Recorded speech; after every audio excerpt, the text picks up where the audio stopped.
8:36 right now, and Safe Horizon, dedicated to working with domestic violence survivors, victims of child abuse, sexual assault, and human trafficking. So important the work they do. And next Thursday, Hazel and I have the honor of being part of Safe Horizon's 28th Annual Champion Awards fundraising gala. Yeah, and the gala raises money to provide survivors an opportunity to heal and to start a new life. The Champion Awards also highlight the work that people are doing to raise awareness on these issues. So this morning, we're joined by Queens State Assemblywoman Catalina Cruz, who is one of Safe Horizon's champions being honored this year. So good morning to you, and thanks for being here. Congratulations. Yes. Thank you so much for having me, and thank you. It's an honor to have our work recognized by Safe Horizon. And you know, when we hear about your story, it's no wonder you're being honored. You have quite the story. Born in Colombia, you moved here when you were 9.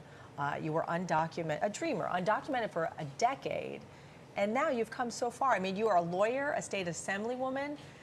What a story. Just talk about your journey and how you became the woman you are today. You know, I wouldn't be here without all the people that believed in me, from my mom, who sacrificed everything. She was a nurse in Colombia, came here, was a domestic worker. We were undocumented for a long time, and for her, it was just, let me pick up any job that will allow me to provide for my daughter and for my kids.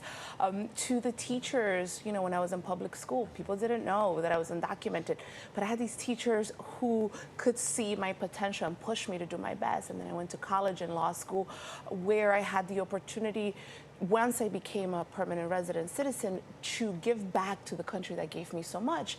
And when my dear friend, former council member Danny Drum, came with the idea, I couldn't say no. It was my neighbors who were going through exactly what I had lived through, especially during a time when the former president was attacking immigrants. I had no choice but to use my privilege, to use the things I had learned to fight for my community. Yeah, what an inspiration. You are fighting for the community, as is Safe Horizon, right? And now you represent one of the most diverse districts in the 5 boroughs here.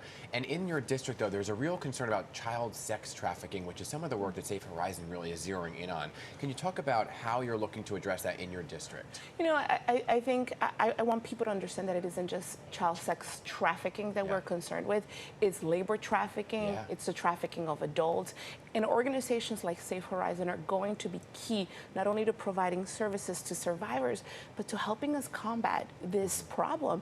You know, a few years ago, I used to sit on a task force for the former governor, where every agency, federal, state, city, was talking to each other and coordinating efforts from investigation to services. That task force has disappeared. I'd like to see it come back, and I'd like to see it come back in full force, where we can truly combat this issue, because giving out flyers, putting up an ad, it's not going to be enough. We have to have real coordinated effort and investment from our state and our city and our federal partners to ensure that our children are in school and that are not being trafficked. Yeah, I mean, you talk about the important work of Safe Horizons. How did you get involved? So, you know, I've spoken on the floor, especially after, actually, as we were passing the Child Survivors Act, about my own survivor story. I was molested as a child, and when I was around 18, I finally told my mom what I had been living through, and I went through a crisis. I had anxiety like you can't imagine. I had suicidal thoughts, and through Law and Order Special Victims Unit, I learned about the hotline, and I called the hotline when I was at my worst, when I was thinking of taking my own life, and I got into therapy. Through Safe Horizon, I spent about 2 years there as a patient, not knowing that I was 18, not knowing that years later I would be in a place to return the favor to Safe Horizon and help them do the work that they do. And now as an assembly member, they're one of my biggest partners, from getting the word out about the Child Survivors Act, that was part of their PSA, to helping me pass the Rape is Rape law to ensure that we're recognizing all forms of rape as rape. They are my partner. Wow. It's incredible, your story, and how you're really kind of giving back now to the organization that helped you.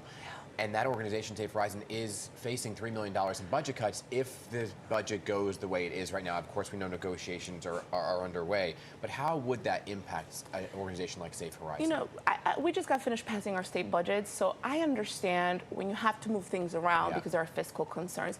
But what you should not do is take from the services that are helping people literally survive.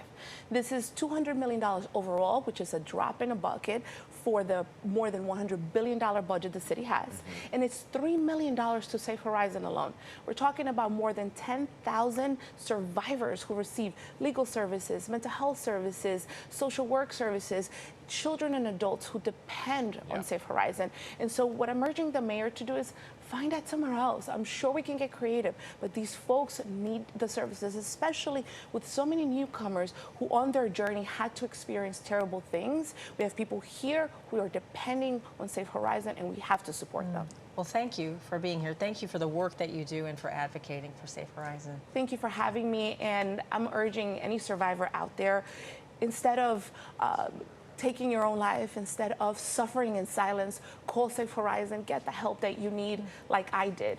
Yeah, thank you. And we'll see you next week at the Champion Awards Gala, where they can really hopefully raise some money for Safe Horizon. Great to see you. Thank you. Looking forward to it.